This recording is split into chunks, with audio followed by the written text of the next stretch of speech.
Por lo que dijo, estaba claro que la víctima mantuvo la conciencia de vida durante más de 1 hora. Después de la inhumación, antes de perder los sentidos, habían rellenado la tumba sin percatarse con una tierra muy porosa, sin aplastar, y por eso le llegó un poco de aire. Oyó los pasos de la multitud sobre su cabeza y a su vez trató de hacerse oír. El túmulo en el parque de aquel cementerio, dijo, fue lo que seguramente lo despertó de un profundo sueño. Pero al despertarse se dio cuenta del espantoso horror de su situación. Este paciente, según cuenta la historia, iba mejorando y parecía encaminado hacia una rehabilitación total, un restablecimiento definitivo, cuando cayó víctima de la charlatanería de los experimentos médicos. Se le aplicó la batería galvánica y expiró. Así, de pronto, en uno de esos próximos estáticos que en ocasiones produce. La mención de aquella batería galvánica, sin embargo, me trae a la memoria un caso bien conocido, muy extraordinario, en que su acción resultó ser la manera de devolver la vida a un joven abogado de Londres, que estuvo enterrado 2 días. Esto ocurrió en 1831 y entonces causó profunda impresión en todas partes donde era tema de controversia. El paciente, el señor Edward, había muerto, aparentemente de fiebre tifoidea, acompañada de unos síntomas anómalos que despertaron la curiosidad de sus médicos. Después de su aparente fallecimiento, se pidió a sus amigos la autorización para un examen post-mortem, una autopsia, pero estos se negaron, como sucede a menudo.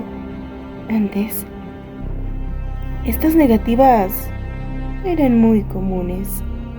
Los médicos decidieron desenterrar el cuerpo y examinarlo a conciencia, en privado.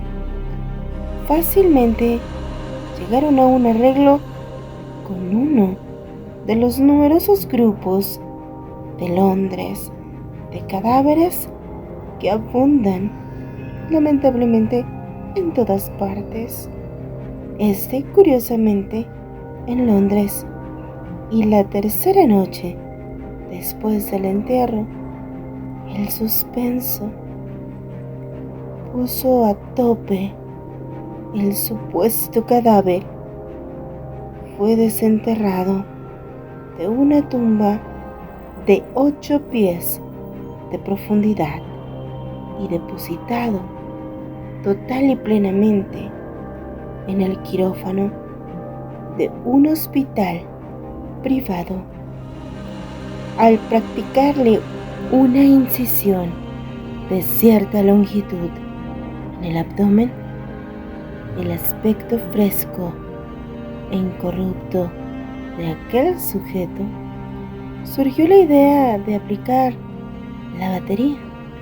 Hicieron sucesivos experimentos con los efectos acostumbrados, sin nada de particular, en ningún sentido, salvo en una o dos ocasiones, una apariencia de vida mayor de la norma en cierta acción convulsiva.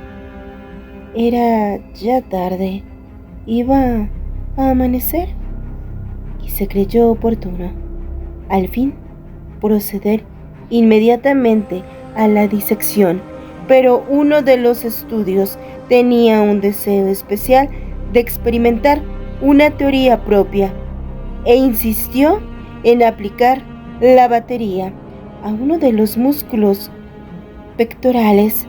Tras realizar una tosca incisión, se estableció apresuradamente un acto.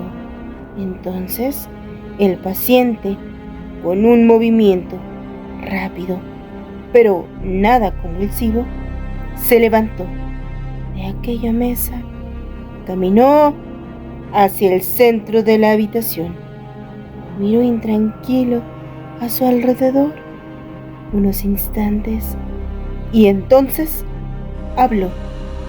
Lo que dijo fue ininteligible, pero pronunció algunas palabras y silabeaba claramente. Después de hablar, se cayó pesadamente al suelo. Durante unos momentos, todos se quedaron paralizados de espanto, pero la urgencia del caso pronto les devolvió la presencia de ánimo. Se vio que el señor Edward estaba vivo, aunque sin sentido. Después de administrarle éter, volvió en sí y rápidamente recobró la salud, retomando a la sociedad, regresando con sus amigos, a quienes, sin embargo, se les ocultó toda noticia sobre la resurrección hasta que ya no se tenía una recaída. Es de imaginar las maravillas de aquellos y su extasiado asombro. El dato más espeluznante de este incidente, sin embargo, se encuentra en lo que afirmó el mismo señor Edward. Declaró que en ningún momento se perdió del todo. No perdió del todo el sentido, que de un modo borroso y confuso percibía todo lo que estaba ocurriendo, desde el instante en que fuera declarado muerto por los médicos hasta cuando cayó desmayado en el piso del hospital. «¡Estoy vivo!»